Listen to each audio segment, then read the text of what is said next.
Friends, ఇప్పుడు మనము ఆలు బిర్యానీ చేసుకుంటున్నాము. దానికి కావాల్సిన పదార్థాలు: ఆలు తీసుకొని పొట్టు తీసేసి ఇలా సన్నగా కట్ చేసుకొని నీళ్ళల్లో వేసుకోవాలి, లేకపోతే నల్లగా అయిపోతాయి.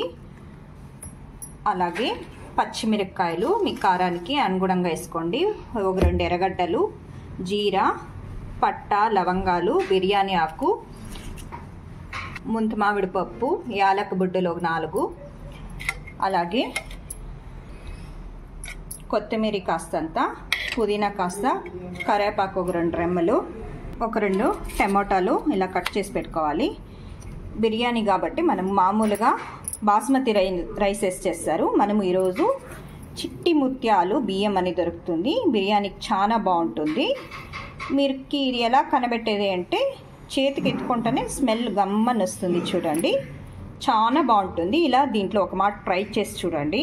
షాప్లో పోయి చిట్టి ముత్యాలు బియ్యం ఇమ్మంటే ఇస్తారు. చూడండి, మామూలు బిర్యానీ రైస్ దాంట్లో కాకుండా ఇందులో చేసి చూడండి, చాలా బాగా వస్తుంది. ఇప్పుడు ఎలా చేయాలి అని చూపిస్తాను. కుక్కర్ పెట్టుకోవాలి. కుక్కర్లోకి మనము ఒక 4 స్పూన్ల దాకా నెయ్యి వేసుకోవాలి. మనం ఈరోజు నెయ్యితోనే చేస్తున్నాం. మీకు నెయ్యి వద్దు అంటే ఈ ప్లేస్లో ఆయిల్ వేసుకోవచ్చు అనమాట.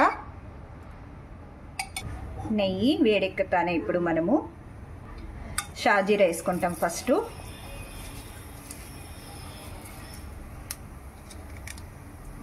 పట్టా, లవంగాలు అన్నీ వేసుకుంటాం. మసాలా దినుసులు అన్నీ వేసుకొనేస్తాము. బిర్యానీ ఆకుసాను,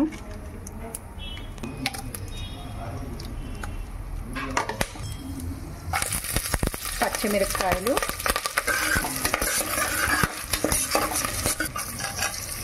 ఎర్రగడ్డలు కట్ చేసుకుంటాం కదా, అది సాని ఇందులోకి వేసి బాగా వేయించుకుంటాము.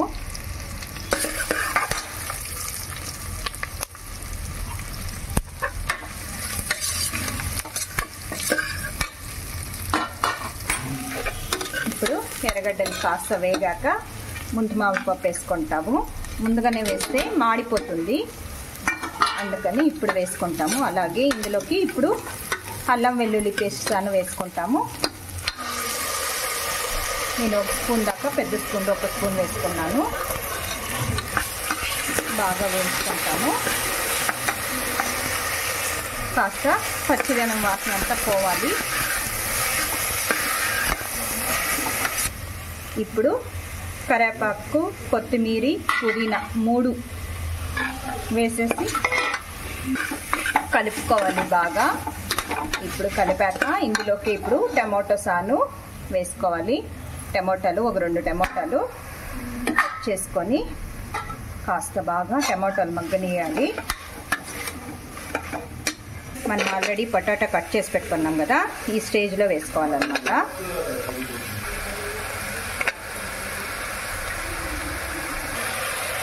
ధనియాల పొడి 1 స్పూన్ దాకా వేసుకుంటున్నాను నేను. ఇప్పుడు బాగా మిక్స్ చేసుకుంటాము. అలాగే కారము 1 స్పూన్ దాకా వేసుకుంటున్నాం. చూసుకొని వేసుకోండి, ఎందుకంటే మనం ఆల్రెడీ పచ్చిమిరకాయలు వేసుకున్నాం కదా, చూసుకొని కాస్త వేసుకోండి. పసుపు పొడి 1 అర స్పూను, గరం మసాలా పౌడరు 1 అర స్పూన్ దాకా. ఇలా బాగా మిక్స్ చేసుకోవాలి.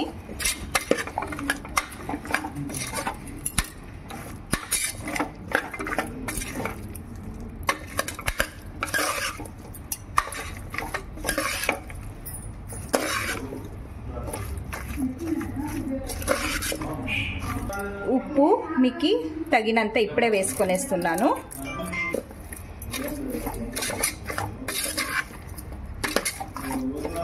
చూడండి ఫ్రెండ్స్, ఈ స్టేజ్లో మనము ఒక 1/2 కప్పు దాకా పెరుగేసుకుంటాము. ఒక 1/2 కప్పు దాకా పెరుగేసుకుంటాము. ఇప్పుడు బాగా మిక్స్ చేసుకుంటాము.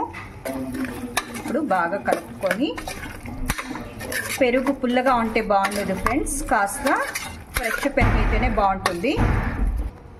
ఇప్పుడు మనము బియ్యానికి ఎసరికి 1కి 1.5 అన్నమాట. దీనికి బియ్యం సాను కడిగేసి చాలాసేపు నానబెట్టకూడదు అనమాట. అప్పటికప్పుడే కడిగి వేసుకోవాలి. మీరు ఎన్ని గ్లాసులు బియ్యం తీసుకుంటారో ఎసరు అట్టేసుకోండి. నేనైతే 1కి 1.5 వేసాను. ఇలా ఎసరు వేసుకొని తక్షణమే బియ్యము కడుక్కొని వేసుకునేయాలి. ఎసరేమి ఉడికే పని లేదు. అలాగే బియ్యం వేసుకునేయాలి. మొత్తం బియ్యం కడుక్కొని వేసుకోవాలి, నానబెట్టకూడదు, మళ్ళీ ముద్ద అయిపోతుంది. ఎసరంతా బాగా ఇలా పోసుకున్నాక ఈ స్టేజ్లో మీరు కావాలంటే కాస్త ఉప్పు కారం అన్నీ చూసి ఏదైనా పడుతుందంటే ఈ స్టేజ్లో వేసుకోవచ్చు అనమాట. ఇప్పుడు మనం మూత పెట్టేసి ఒక 2 విజిల్ రానిస్తాము. ఎక్కువ అవసరం లేదు, ఎక్కువ వస్తే మళ్ళీ ముద్ద అయిపోతుంది అనమాట. 2 విజిల్. ఇలా 2 విజిల్ వచ్చాయినాక మనం ఆఫ్ చేసుకునేసి చల్లారాక సర్వింగ్ బౌల్ చేసుకుంటాము. ఇప్పుడు మనకి 2 విజిల్ వచ్చింది, చల్లారింది. ఇప్పుడు మనం కుక్కర్ విజిల్ తీసేసి కలబెట్టుకుంటాము.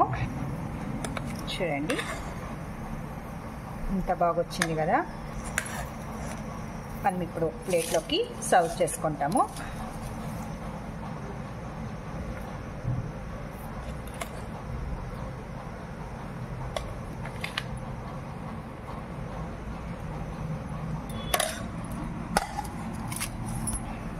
మన ఆలు రైస్ రెడీగా ఉంది. చూడండి, దీనికి ఎర్రగడ్డ, కీరా,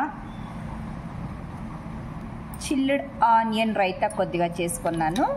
అప్పుడే కోస్తా చేసుకున్నాం కదా, కోస్తా కర్రీసాను. రైస్ చాలా బాగుంటుంది. ఇలా ఒక మాట ట్రై చేసి చూడండి ఫ్రెండ్స్, ఎలా వచ్చింది అని నాకు కామెంట్ బాక్స్లో రాయండి. ఓకే ఫ్రెండ్స్, మరొక కొత్త వంటకంతో మీ ముందు ఉంటాను. బాయ్.